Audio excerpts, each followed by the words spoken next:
स्थानिक स्वराज्य संस्थांचे रणशिंग फुंकण्यासाठी सत्ता संपादन मेळावा आज दिनांक 14 सप्टेंबर 2025 रोजी पार पडला।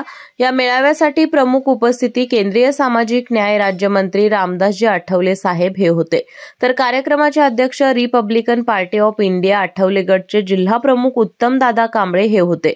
या कार्यक्रमावेळी माजी आमदार प्रकाश अण्णा आवाडे, हुपरी गावचे माजी सरपंच समाज भूषण मंगलराव माळगे, उत्तमदादा कांबळे यांची भाषणे झाली। केंद्रीय राज्यमंत्री रामदासजी आठवले यांनी यावेळी मंगलराव माळगे यांनी केलेल्या आतापर्यंतच्या कार्याची प्रशंसा केली। तसेच मंगलराव माळगे यांना एखादे शासकीय पद देण्याविषयी महाराष्ट्राचे मुख्यमंत्री देवेंद्र फडणवीस आणि कोल्हापूर जिल्ह्याचे पालकमंत्री प्रकाश आंबेडकर यांच्याशी सकारात्मक चर्चा झाल्याचं त्यांच्याकडून सांगण्यात आलं। दुर्लक्षित, शोषित, वंचित घटकांची मोठ बांधून आपण सत्तेपर्यंत पोहोचू शकतो असेही यावेळी त्यांच्याकडून सांगण्यात आलं। या कार्यक्रमास हुपरी गावचे प्रथम उपनगराध्यक्ष जयकुमार माळगे, माजी नगरसेवक रफिक मुल्ला, अण्णासाहेब शेंडुरे यांच्यासह अनेक पदाधिकारी आणि नागरिक मोठ्या संख्येने उपस्थित होते।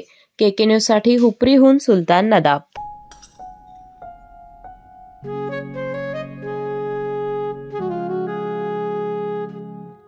बाबा, आज येताना बासुंदी घेऊन या ना।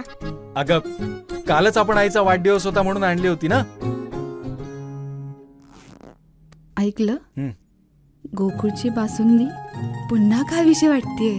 खरं सांगू, मलाही खावीशी वाटतेय। पुन्हा पुन्हा खावीशी वाटणारी गोकुळ बासुंदी।